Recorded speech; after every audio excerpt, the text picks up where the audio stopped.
Mia Hughes, the New York Times just released a podcast about gender medicine, quote unquote, and it was an abomination. Tell me about that. The New York Times spent 2.5 years investigating the practice of medically transitioning adolescents, puberty blockers, cross-sex hormones.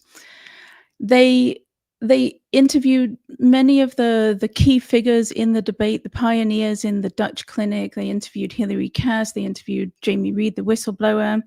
And so I foolishly thought we were going to get the whole picture. I thought if you spent 2.5 years really digging into this scandal, you have to see the truth about it. And so I had high hopes, and that was stupid of me, because it turns out you can spend 2 years digging in and still not even understand what's going on at all. And so they set out in the introduction, they set out with this bold goal that they're hoping to figure out how the science and the politics of pediatric gender medicine got entangled. And so when I heard that, I was like, right, that's it. It's political. We're going to get to the bottom of this. And then they leap into it, and they start on completely the wrong foot. And I think when the first step in your argument is wrong, every step that follows is also going to be wrong. And that's what happened with this podcast. Okay, what did they say that was wrong? What was their starting assumption? So they start off, in my mind, when gender medicine went political was around. Are you drinking tea? I am drinking tea. Is that all right? How quaint. You can take the girl off the island, but not the island out of the girl. Yeah, please continue. My teacup? It's a very impressive teacup, I must say. I have creamer, milk. Very island of you. Okay, please continue. All right. So to me, when gender medicine went political was in the 1960s with John Money, Harry Benjamin, Robert Stoller. They're all like swept up in the sexual revolution, and they just go on this mad, crazy mission to perform sex changes on adult men. That's when gender medicine went political. But Azine Qureshi, that's the New York Times journalist who spent many years writing about this medical practice, she leaps in on the introduction. I knew things were going wrong within about 10 minutes because she, on the introduction, says, in the 1950s, people viewed transgender people very suspiciously. And when they showed up, they were considered to have a mental disorder. They were considered to have a sexual deviancy. And then this group of doctors, John Money, Robert Stoller, they really listened to these people, and they really understood that they were in the wrong body and that they needed these medical treatments. And so while they were trying to figure out how pediatric gender medicine got so entangled with politics, they actually leapt over exactly how it happened. And that is, originally, the field of gender medicine has always been entangled with politics. And so we go from that point, we then go to a Dutch clinic in the 1980s, and they've been doing this to adults too. And their experiment on adults failed. Basically, they do this, they give men breasts and they chop their penises off and they put them on estrogen, and the men are still not happy. And the reason the men are still not happy is because they don't look like women. And so the Dutch have this idea, okay, well then let's intervene earlier and we'll do it to kids. And so, but the New York Times presents this as all perfectly fine and normal and nothing to do with politics whatsoever. This is just a normal medical treatment and everything is fine.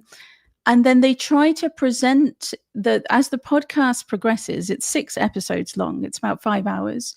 As it progresses, you come to realize that the way they're framing it is the Dutch got it right. What they were doing with the puberty suppression, that was the right thing to do. There are people born in the wrong body and they need this medical treatment, and that's the right thing to do. What went wrong was the actions of just a few rogue players in the US, and they ruined it for everyone. And so all we need to do, according to the New York Times, it seems, is rein in those rogue, reckless doctors in the US and go back to the original Dutch approach, right? Which misses the point entirely, right? Because the Dutch approach is what started the whole scandal and was always wrong from the beginning. So I have two questions for you. They didn't have anybody, okay, they didn't have anybody like you who disagrees with them on to have that conversation, right? They had Jamie Reed, who was the whistleblower from Missouri, I think. So they had Jamie Reed, but they were very unfair to Jamie Reed. The way Azine interviewed Jamie Reed made me absolutely furious. So they treated Jamie really unfairly, and they did. Okay, there's one episode that I loved, episode 5. They had Hillary Cass, and so Hillary Cass comes along, and she's just calm and reassuring and very professional, and she's just talking about the 4-year investigation that she did into England's youth gender service, the absolute atrocious state of the science, and how we need more caution in the field. And then after Cass comes Marcy Bowers, who was the former president of WPATH, and Marcy is completely coming unraveled. Marcy sounds insane in this interview, and so I don't know if they did it deliberately. I don't know if they followed Cass with Bowers in as a way to show this is the two sides. If that's the way they did it, it was very subtle, and I don't think the average person who knows nothing about this and knows nothing about WPATH would pick up on that. And you think that because why? The putting I love Bowers. how you're just drinking your tea there. I just love that. It's just so English to me. Oh my god. So all right. Let me even take a step back from that. There's so much going on there. Why do you think they? Okay.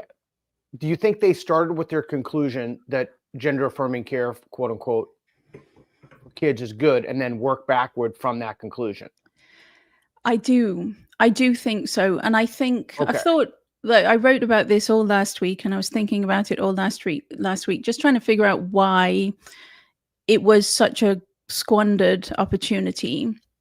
And part of me thinks, they were the New York Times really did push this scandal. They were its cheerleaders in the beginning. Right. They unquestioningly adopted the idea that some kids are trans and that they'll kill themselves if they don't get access to this treatment.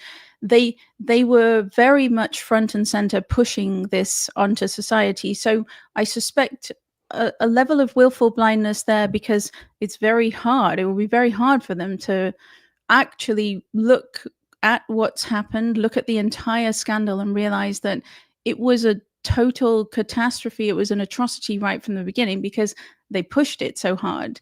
And then the other part of it, I don't know if you remember. So they pushed this madness until around 2021, I think, was the first time. 2021 was the first time that they actually published something that was, I think maybe it was 2022 actually, something that really grappled with the scandal. They finally faced up to the scandal in 2022.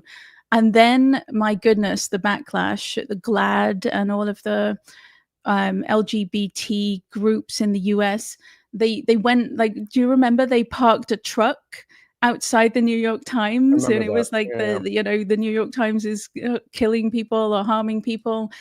They went on this really relentless campaign because the New York Times was finally reporting truthfully. And a part of that, for me, it's you reap what you sow. I mean, if you have been a mouthpiece for extremist trans activists for a whole decade, and then you realize, oh, we got this wrong, we better start reporting on it properly. You did that. You allowed them to have a voice in your internationally respected flagship outlet.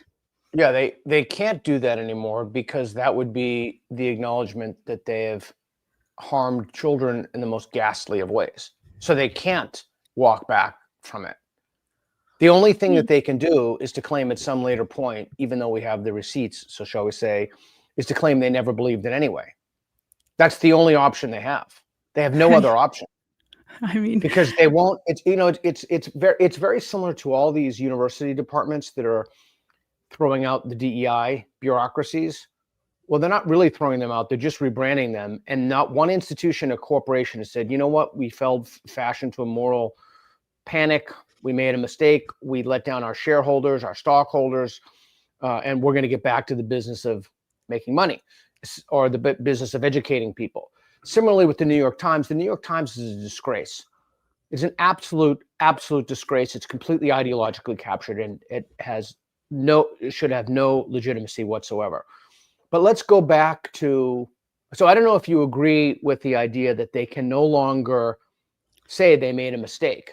I mean, how could they? I mean, look, if you're doing a math problem and you add two numbers wrong or you punch a wrong, button on the calculator, that's a mistake. Mistakes happen. This is not a mistake.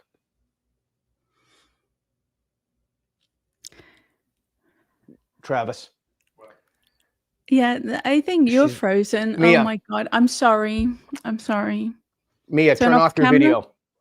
Oh my God. Mia? Yeah? Oh, fuck.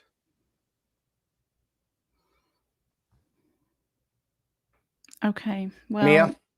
This is my first attempt at doing anything in this Mia? new house. Are you there? Can you hear me? I can't hear anything. Nothing.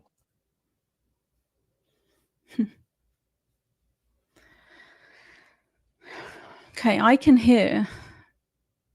Oh, am I getting the blame and it's Peter's?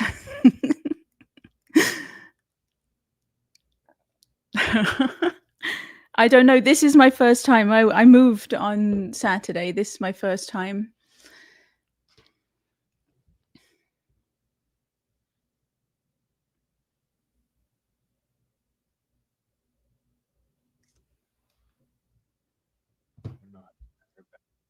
Erin, can you add Mia back? I'm still here.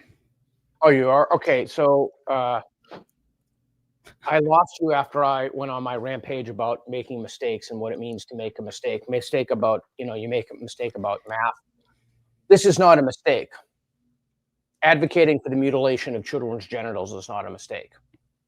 Okay, so I can't hear you anymore, so I'm going to turn off my video. And you video. We're both going to stop our videos. Oh, you want my video off too? Yeah, I want to have. Well, let's try it with keep your video on because people want to see you. No one wants to see me.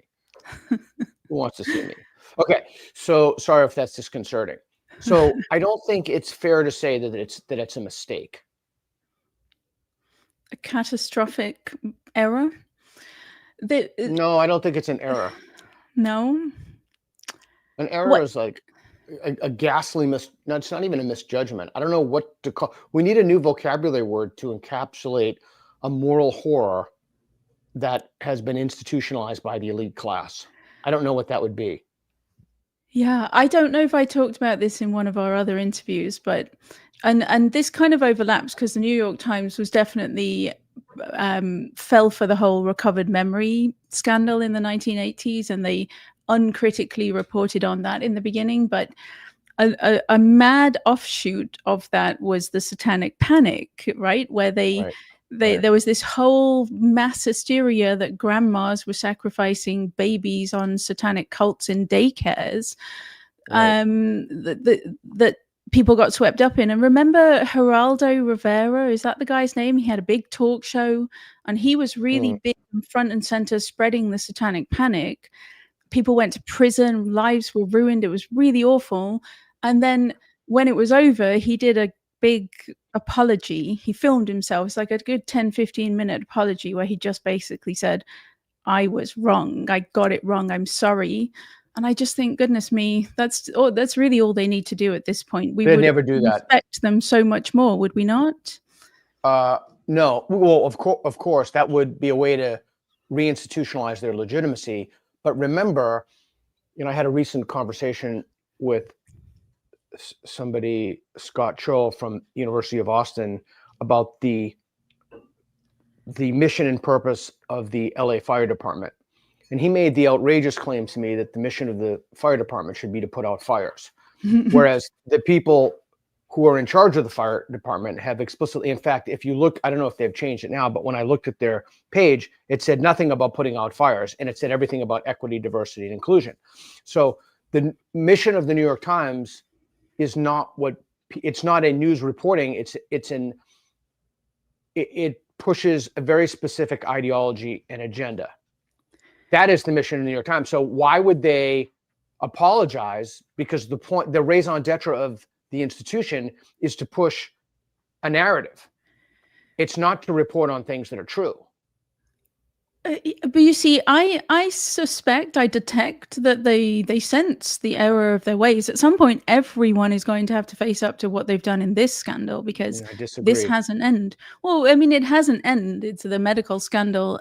Everything, the truth will out, of course. But I sense that they ignored it. They managed to ignore it until I think it was 2022. And then they published a whole bunch of rather decent articles grappling with detransition and the scandal and everything.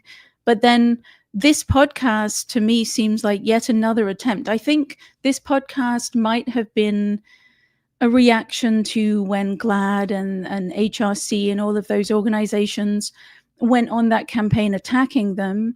I think this podcast, I suspect why it's such a disappointment is they tried to bridge the gap. They tried to present the full picture as the way they see it, but at the same time, you can't hear me. At the same time, please, trans activists and GLAAD and HRC. Can anyone else hear me? I can hear you. Now I can hear you. Yeah, you keep going. Just talk right through it. Okay. But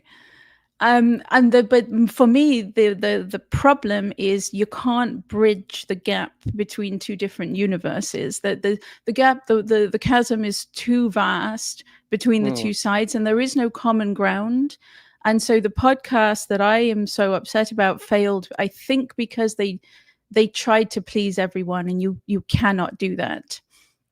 It's like the CAS report. Yeah. The CAS report tried to please everyone. Sorry. So I guess the idea of pleasing everybody is different from. So for example, here's what would change my mind that they had a modicum of legitimacy left is if they invited you on and had an honest conversation. Doesn't even have to be that honest, but had a conversation. But they would. It's just the way. Okay, it's just the way that in the institution is. Okay, so let's get back to some specifics now. Give me 3 ways, the bullet points of where you think the New York Times got it wrong. Where did they get it wrong? How not their motivations, but the specific details of where they got it wrong. First and foremost, so when they're trying to disentangle the politics and the science, they just miss the mark completely in that they don't understand that the entire concept of the transgender child is political. They got it wrong in that they hold the Dutch model up as being the model, that's the way to do it, that's the way to treat these kids, without ever interrogating the basic premise of it, which is that it's medically impeding the development of healthy children based on a very vague diagnosis, and there's no way to tell which kids will persist and which will desist. They just allow that to slip by. They don't ever dig into that part of it.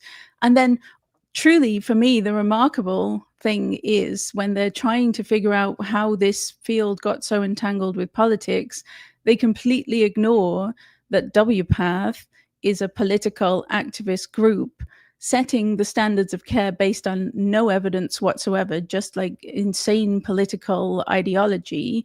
They just ignore all of that as well. And so the way they framed it, it becomes very clear, is they're looking at it, the Dutch got it right, these American doctors got it wrong, and the politics, they're framing it as these evil Republicans coming in and trying to ban the whole thing for their own political, whatever nefarious purposes. So really, truly, they miss the mark entirely. Yeah, that's the problem with having this be a politicized issue of Republicans and Democrats. I've always told people to do the best they can to not make things ideological and or political, to just look at the evidence and then formulate public policy based upon that evidence. The problem is that we're so far beyond that now, that now you have people saying, any kind of Republican initiative, the Democrats go crazy or the left goes crazy. Any liberal initiative, and not all the right, but many on the right lose their minds. What correctives do you think, if you were advising the New York Times, so they call you up and they say, listen, we listened to your podcast with Peter Boghossian, we think you're dead wrong, but we want people to believe that we are a legitimate media institution because we want to be a legitimate media institution. What should we do about this issue to restore some of our legitimacy? What would you say? What would your response to that be? You see, Leor Sapir of the Manhattan Institute wrote a great piece. Oh, he's so good. He's incredible. He wrote a really amazing piece about this, and he's very measured, and you don't normally detect anger in the pieces that he writes, but I did in this one. And he made a really interesting point that, they framed the Republicans as being just evil and on this, I don't know, some kind of religious quest. But he was like, they didn't talk to any of them. He works with them. He understands that these people really do care about the kids, and they really do understand the science, and they really do understand what's going on. And so the first thing I would say is talk to some of them. Talk to some of these evil Republicans that you've basically defamed in your podcast. Talk to them and find out what they really believe. Talk to detransitioners. Honestly, can I pause you on that and just make a quick point of reference? I think what you said is so important. When Matt Thornton and I did the analysis of episode by episode of NPR, and I listened to countless episodes, like it was a kind of brain damage of self-harm. The thing that I noticed over and over again is that when they wanted to figure out what conservatives believe, instead of asking a conservative, that asked someone on the left, well, why are conservatives doing this? What do they believe? Instead of asking somebody who actually believes it, why they believe it. So I think that this is a hallmark of ideological capture. So I think it's not just the gender issue. I think it's most issues. I have a speculation as to why that is, but that's a conversation for another day. Okay, so your first piece of advice to the New York Times to regain some kind of legitimacy is to talk to people who are informed about this issue, who have substantive disagreements with them, and have an honest conversation. Okay, so we know that will not happen. What is the next thing? The next thing is you've got to go further back. I think they got it wrong because they started in the wrong place. To understand the pediatric medical scandal, you've got to go way, way back to understanding the adult aspect of it. And because the New York Times started from a place of this is perfectly acceptable medical practice for adults, denying it is a human rights violation, they started in the wrong place. So if they really want to understand it, dig deeper, go further back, really understand what happened in the 1960s, and understand that the entire medical practice has no evidence to support it and has always been political. Okay, so if you said that to them, I'm trying to think of, because I know they won't talk to me, and they certainly won't talk to you.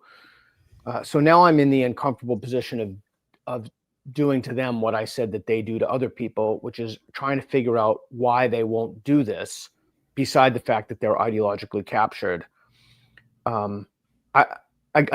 Again, I think one of my problems with this, and please correct me if you think that this is too harsh, is that you're working on the basis of facts and evidence.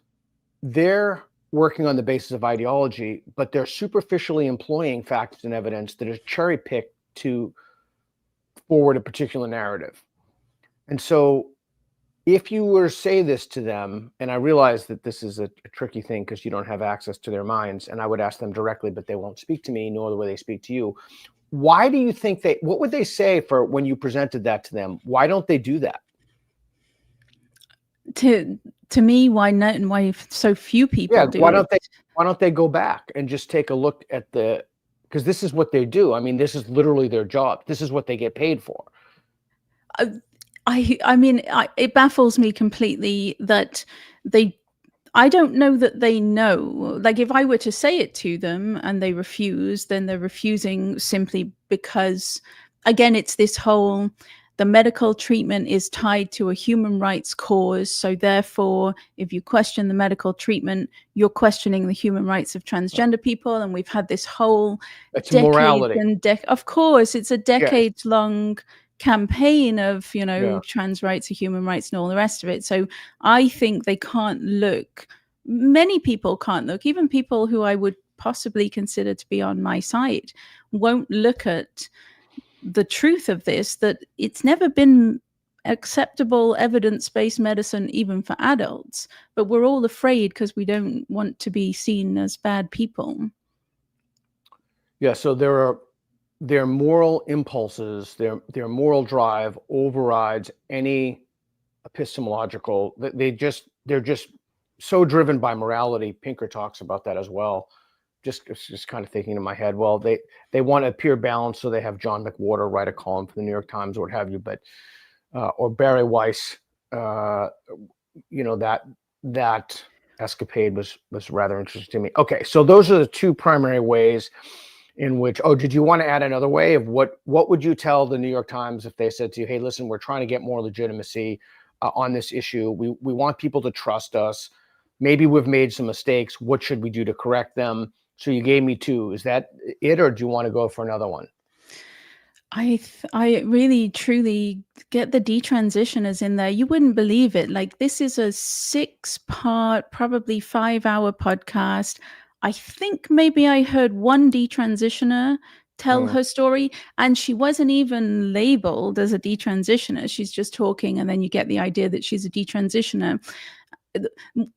What they did, and they did it rather well, but I think it was unintentional, is they've got all of these kids at the end telling their stories. I always knew I was a girl from age 5 and I like Barbie dolls, and now people want me to die, and I fear for my life. They have all of these little sound bites that I think really presented perfectly well, like a perfect picture of what we have done to a generation. We have untethered a generation from reality. A whole bunch of kids think that they're trapped in the wrong body, and if they don't get these hormones and surgeries, they'll die. And it painted a really clear picture. And so I think that's great as long as you're presenting it. You've got to really look at, like, these aren't trans kids. These are just confused kids that you, as a flagship outlet, the New York Times, has played a huge role in untethering from reality. And then get more detransitioners. There are so many victims. There are so many people that have been harmed by this. Talk to them and tell their stories.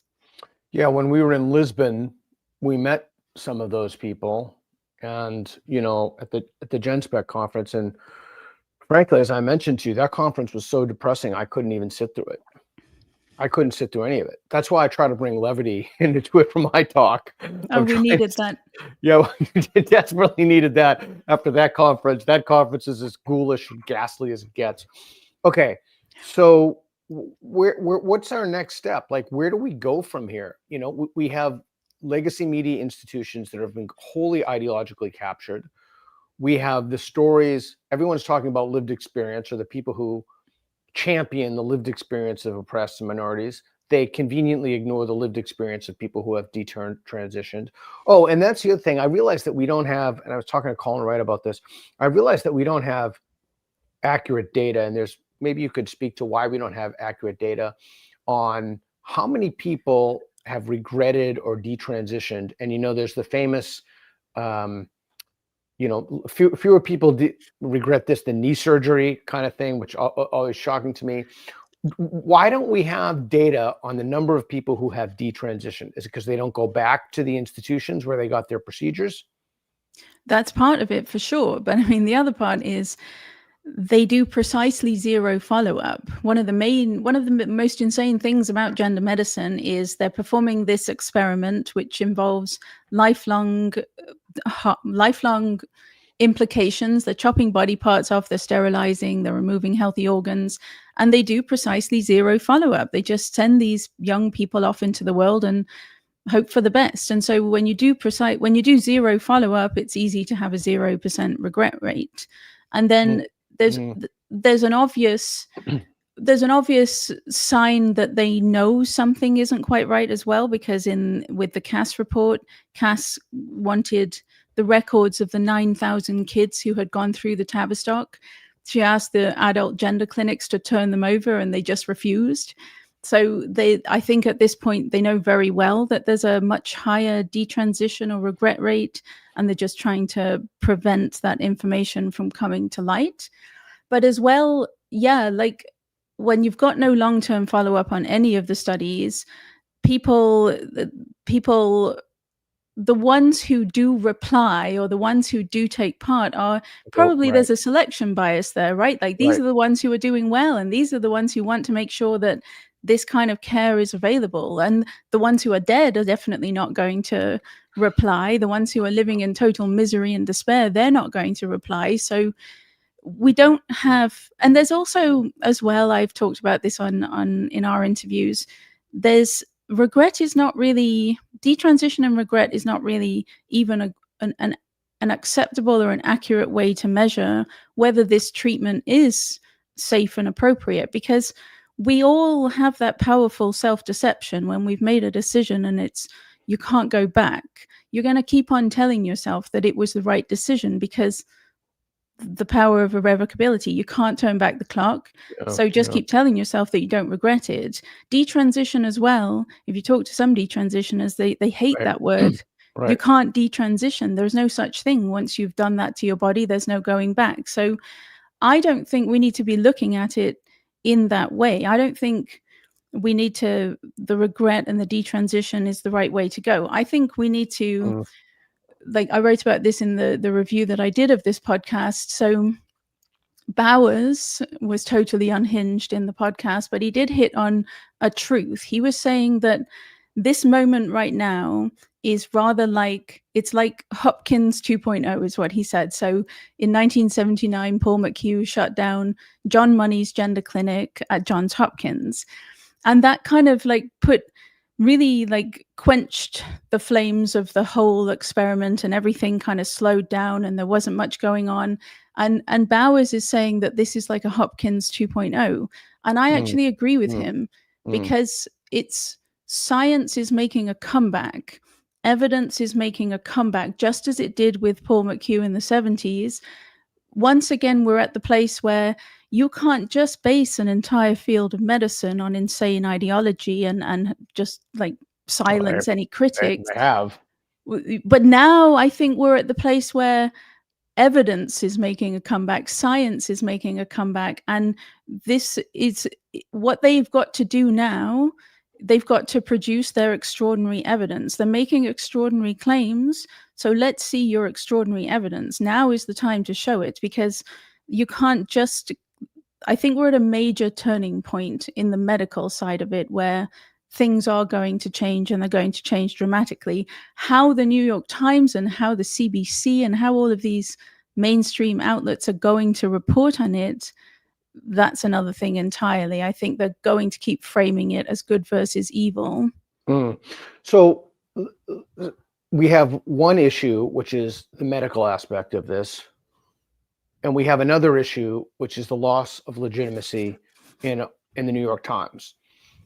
Let's just say, and I will fully say this will never, ever happen, but let's just pretend that someone from the New York Times listens to this and they say, wow, maybe we should try to get some legitimacy back. Maybe we should try to talk to some detransitioners. Let's say they did a 5-hour podcast, invited various detransitioners on to listen to their lived experiences and their stories and their struggles and how they were facing. Do you think that would be too little too late? Or do you think that would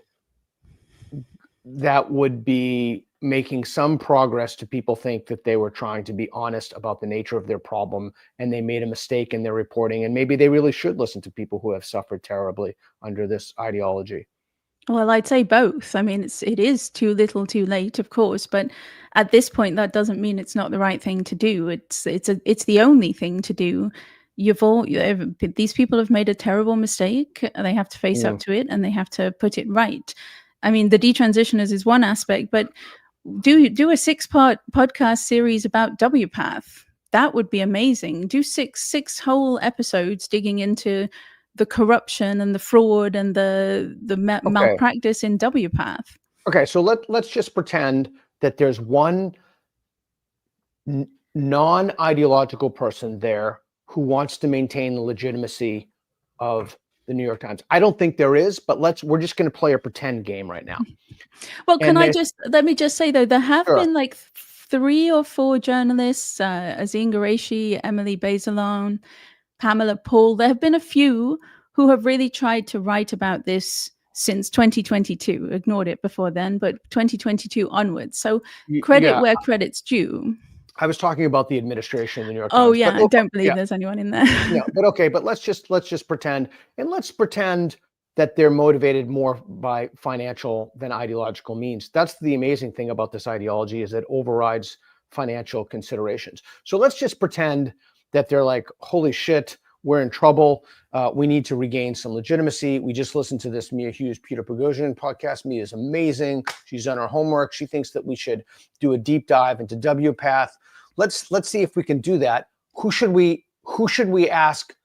Who should we have a 5-hour podcast with, a deep dive on WPATH? I'm going to do the homework for the New York Times, since they seem to be utterly incapable of doing it themselves, because it's such an ideological cesspool.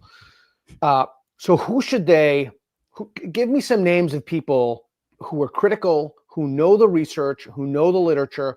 Who should they have on their podcast? Again, I'm doing the work for you, New York Times. Who should they have on? I just interviewed one of them, Dr. Stephen Levine. He was in WPATH when it was Habigda, and he left when it took its ideological pivot. He saw the ideological pivot happen, and then he left. He's a very intelligent man. He's got so much wisdom. So I would start with Stephen Levine. Where is he affiliated with something? Or I'm even trying to do more work for them so that they don't have any excuse. Oh, we couldn't find Levine. There are many Levines. Okay, so they can find him. He's always, I think he's Case Western University, if I'm not mistaken. Okay. They'll claim the emails got lost. But okay, who else can they contact? You mentioned I'm nominating Leor Sapir, who has done amazing work reporting publicly, and I think he's done an awful lot behind the scenes as well that he's not getting credit for. And to make the work, not to interrupt you, to make the work easy for the New York Times, he's at the Manhattan Institute. So he's another person they could contact, and I'm sure that they would be more than happy. Colin Wright is at the Manhattan Institute. I'm sure they could contact him. He's an evolutionary biologist. He'd be more than happy to have that conversation. Again, let's do the work for the New York Times, because they're clearly not capable of doing it themselves. Mia Hughes, I would like to recommend to contact a deep dive in the WPATH. Who else could they have on their 5-hour podcast? What other experts could they talk to? Another great one would be Dr. James Cantor. So this man, I was looking at some New York Times pieces, and they did a piece about the American Academy of Pediatrics in 2018, and they just regurgitated the nonsense that the AAP was spouting. James Cantor did an incredible fact check of the AAP's bonkers position statement that got completely ignored by the New York Times and has been ignored by everyone. Of course. The man knows his stuff. He's been an expert witness, looking at all of those WPATH discovery emails. Where can the person listening to the New York Times who wants to get this, where could they find this individual? Interesting. I'm not sure. I know he's in Toronto. He's here in Canada, but okay, he's a Canadian. Expert witness in many of the cases, the ongoing lawsuits across the US. So he's not hard to find. Okay, so we're making this easy, and we know they're not going to do this. And the fact that we know they're not going to do this, to expose and to do a really deep dive on WPATH, is even more evidence of their ideological capture. But let's just, if you don't mind, just indulge me for another minute.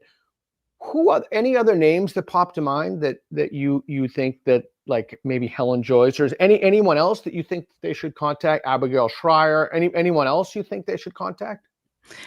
There's a great, she's writing under a pseudonym right now. I think she might be soon writing under her own name. Eliza Mondegreen has gone into many a WPATH conference and reported or written about the conferences from on the inside. So she's got quite the inside knowledge of what goes on in these annual conferences. Okay. Anybody else you could recommend? And I mean, they have more than enough, but anybody else pop to mind you want to recommend? I'm sure there's someone and I'm forgetting. I'm sure there's somebody that's vitally fine. important that I'm forgetting. No, I think that's good. I think that's more than enough. And the fact that we know that they won't do this is, again, evidence for the fact that their whole institution is delegitimized. You know, I think that the big thing that bothers me about this, and the big thing, is that nobody will be held criminally responsible and see jail time for the mutilation of children's genitals. Nobody will see jail time for this. I suspect not. I remember there was that pediatric endocrinology scandal where they were putting human growth hormone into healthy kids who were not very tall, too short, and a bunch of them died of Creutzfeldt-Jakob disease decades later. A bunch of French doctors did stand trial for manslaughter, but they didn't go to prison. So I still have hope, but then I'm stupidly naive at times. And you have hope that, excuse me, that some of them may be held criminally responsible? I genuinely do. I read, like, you know, that in the Alabama case, the Bo v. Marshall, where they got discovery emails from WPATH, like millions of emails of how WPATH formulated Standards of Care 8. When I'm reading that, I just think, how are these people not in prison? This is criminal behavior. If people can go to prison for embezzling money, fraud, how can these people still be walking free? So I still have hope. Well, that's a Pollyanna hope. That's a Pollyanna optimism. This is not the first time you've called me that. I was thinking about it. I think I need to maintain this part of me, though, like, in order to function and in order not to go crazy doing what I do, I think I need to maintain that Pollyanna part of me. Yeah, I'm glad you did that. You know, Travis Brown has released a wonderful, he's doing a wonderful series, Uncomfortable Truths, about this whole thing, that if anybody wants a good introduction, they can look to Travis's series. Where else is someone's just watching this and be like, nah, there's no way. The New York Times is such a venerable, honorable institution. There's no possible way they could have gotten it this wrong.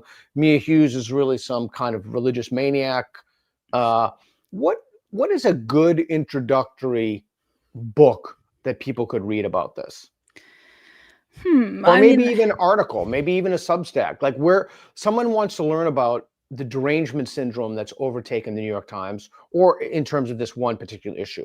Where could they learn a little more about this issue? You have Substack you want to talk about, like, where, point people to just a couple of resources. I pointed them to Travis Brown stuff, but point them to a couple of resources they could check out. To me, Helen Joyce's Trends is the best book, but that's an overview of the entire political madness. So it's doesn't really focus so much on the medical side of it. I have my own favorite academic paper, which is really readable. People get put off, but it's called The Myth of Reliable Research. Okay. I'm going to butcher the author's name. Genia Abruzzese, I think is how it's pronounced. Stephen Levine was one of the authors as well, and Julia Mason. It's a long and academic article, but it's gorgeously written, and it explains the entire pediatric scandal. And you can't read it and come out of it thinking that this is legitimate medicine. You really can't. And there's another one by Michael Biggs, Juvenile Transsexuals, as well. You put those two together and you now will understand just how atrocious this medical experiment has been right from the very beginning. And then, as for books, what's the best? The Trans was a book. That was an incredible book, Helen Joyce's book. So let me pause you. Let me go do something else. So Reed is not here. He's at a conference. Oh, I just thought of one more thing. Please. Can I add? I've just remembered what it is because I read it. I knew there was something I'd read recently, and I thought this is it. This is the only thing we need. and it's actually the Department of Health and Human Services, US Health and Human Services, produced a report. It was published on May 1st, and it's about pediatric medical transition, but it places it in historical context. It's got all of the ethical issues. It's got the shoddy science and everything. I actually think, forget what I just said, and that's the only thing people really need to read to understand what's going on. It's brilliant. Interesting. I have not read that. I've read everything else. I have not read that yet. It's so good. I should add that to my list now. So Reed is on vacation. So Erin is going to try to, Erin is the new Reed. That's another long story. So she's going to try, if you have any comments that you want to make, we're going to try to boost them here. So if you want to ask me a comment, we're a nonprofit institution. Everything is tax deductible and goes to our nonprofit. And Erin is going to see if she can figure out how to take that comment and post it on the screen. Okay. Oh, did you want to ask? You were going to say something? No, I was just, I'm going to sound silly now, but I actually only just realized we're live. I thought we were just recording. Oh, no. We're live. Okay. I thought you were going to comment on your disappointment that Erin is not Reed, but indeed. Okay. So if anybody has a comments, go. So what else do you wish people would ask you about this issue that they're not asking you?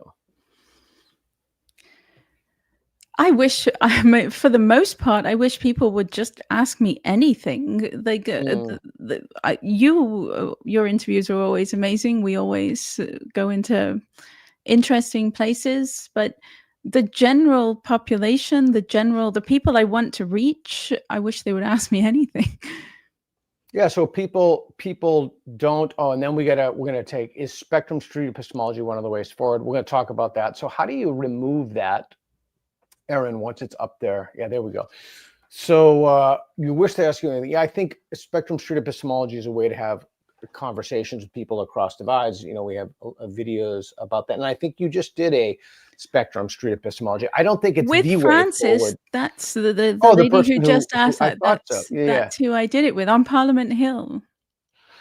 How do you stay so sane, SANE, after reading about all the abuse? It must affect you emotionally. I've actually asked her that as well. How do you stay sane? Well, part of it is what I've said. I think I said it in the last interview, that I look at it, it fascinates me in that I've always loved history. And so I always, in the past, you know, when I was reading about the Salem witch trials, the Satanic Panic, all of the crazy things that have happened in human history, I used to wonder, what was it like to live through something like that? What was it like for the people alive at the time? Yeah. And this is it. We're living through it. We have the front row seats. We know what it's like to live through something so mad that in hundreds of years' time, people will be reading the history books thinking, goodness me, what was it like to live through that? And so I look at it in that respect. There are moments, there are truly moments, like when I was in the phalloplasty literature a few weeks ago.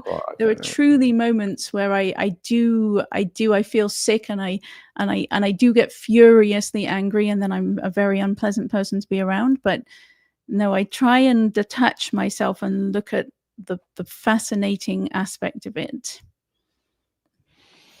Hold on one second here. Why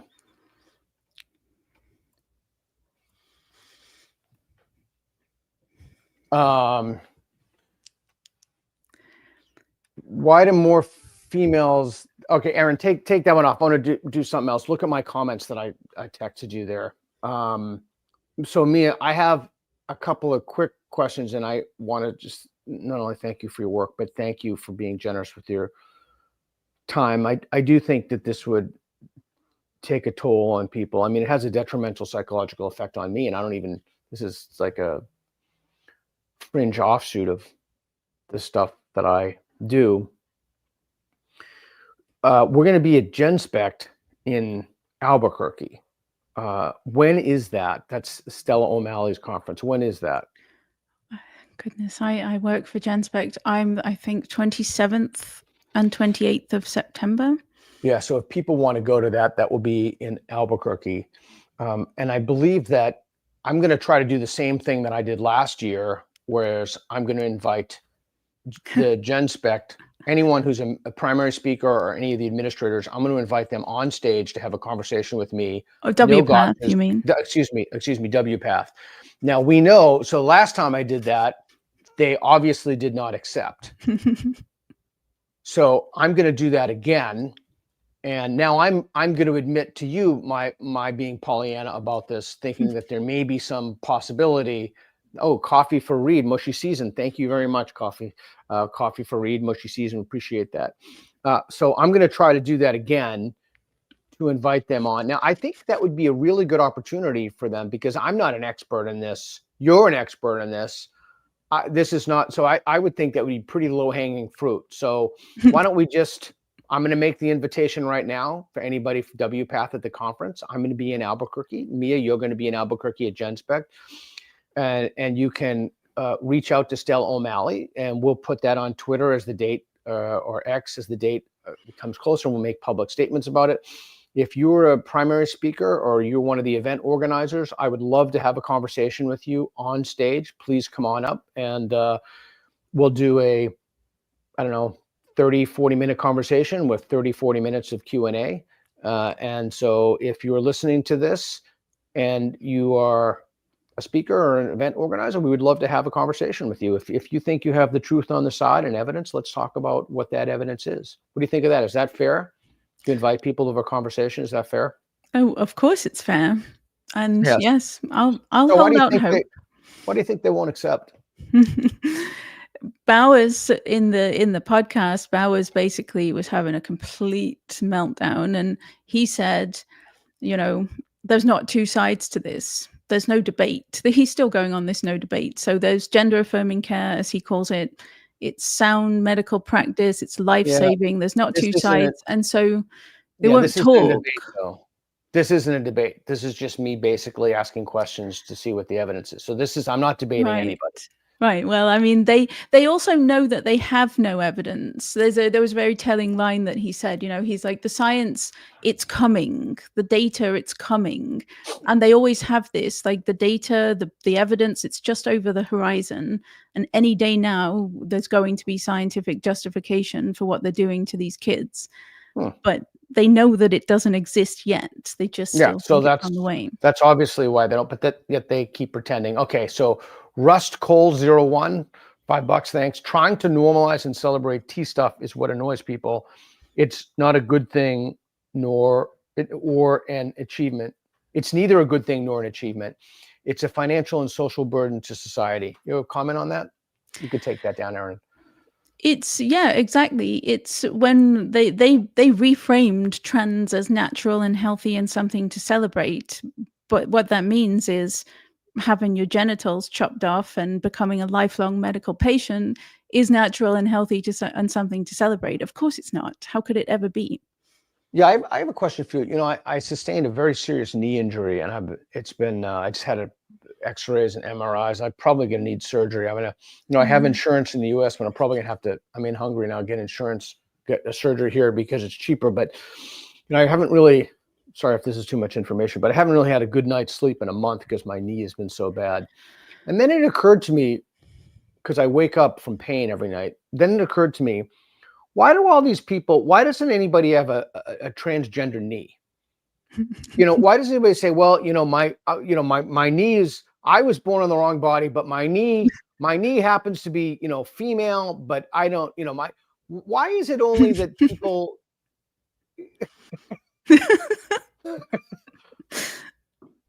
Do you want me to answer that? I guess it was only somewhat rhetorical, but it's like, why doesn't anybody have a transgender knee? Well, I mean, you're veering into the territory of the people who want their limbs chopped off and everything. I suppose there's that side of it, which is exactly the same as trans, somebody identifies. I've never heard anybody say, well, I'm fully male, but my elbow happens to be female. Right. I don't know. That just occurred to me when I was up one night in pain. Sounds like you need to get some sleep. I do need to get some sleep, but I have this thing here that monitors my sleep, but it's been good. My sleep has been a catastrophe because of the pain. But how terrible is the U.S. Healthcare system if I have to save money when I have insurance to get a knee surgery in Hungary? Okay, so we talked a little bit about the New York Times. I believe they're a public disgrace. I believe they're misinforming people. I believe that it's intentional. I believe that it's primarily ideological. I think that they are contributing to the crisis of legitimacy in the country as a whole. I would personally hold them, anyone who has forwarded this, particularly with children. I know you and I have our disagreements about adults, although I've shifted a slightly more toward your position. Anybody who has been complicit in this to children, I believe, should not be held just civilly but criminally responsible, given the severity, the just ghastly nature of the crimes committed against children. Yeah. Is there anything else you wanted to throw out or talk about or think people should know about that they're not talking about? Is there anything about this issue? And when I say this issue, I mean the gender issue, the trans issue, and the way that the media reports on the gender and trans issue. Is there anything else you want to talk about? Oh, there's always something. There's always so much I want to talk about. I really, really would like everybody to grapple with what I think is the core of the issue, and that is there's no such thing as a transgender person. It is a mental illness. It is a paraphilic desire. And therefore, like I just said, that's not something to celebrate. It's not something to stigmatize. It's not something to be, discriminate against people for.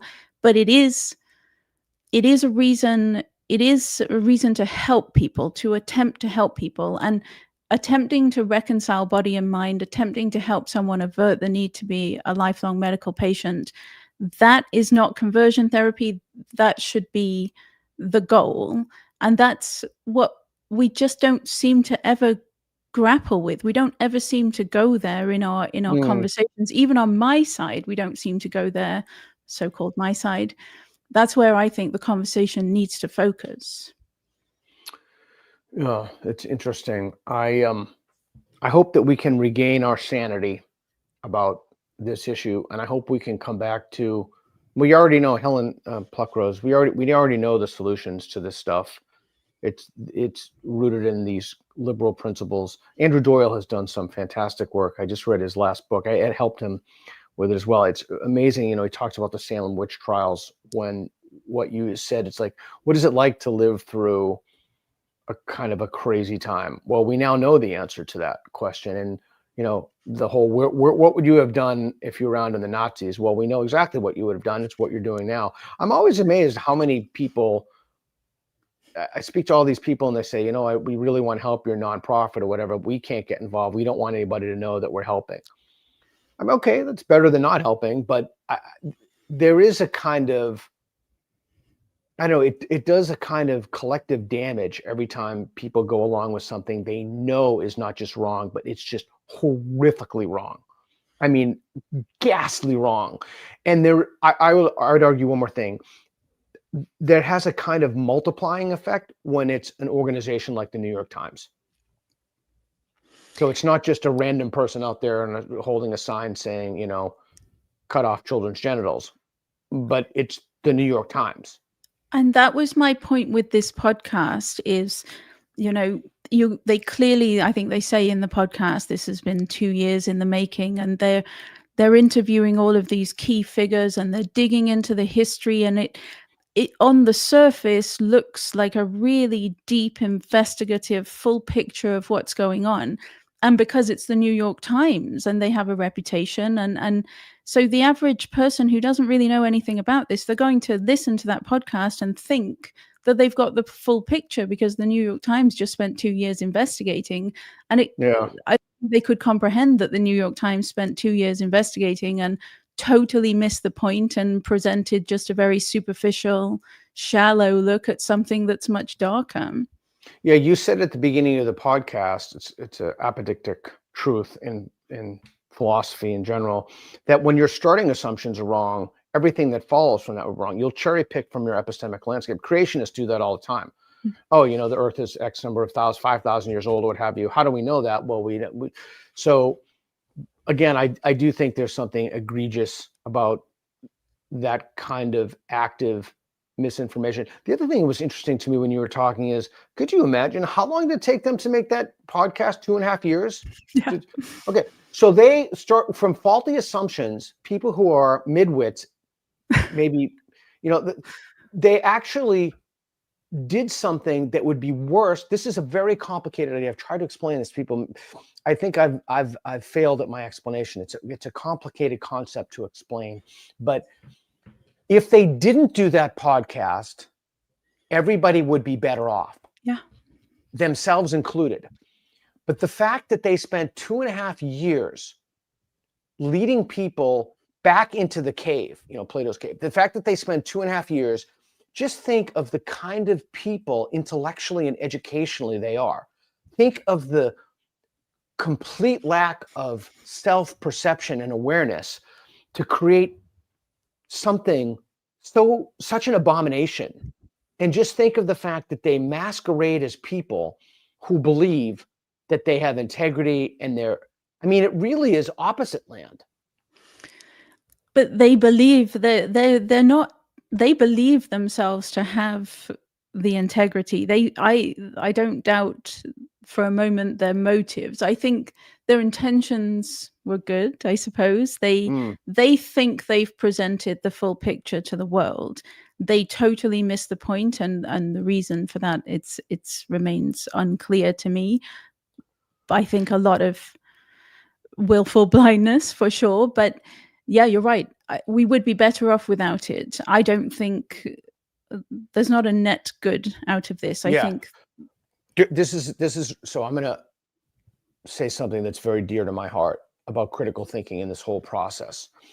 This is why it is so important to don't worry about developing skill sets. How do you analyze data? How do you make inferences from data? How do you look at evidence? Don't worry about that.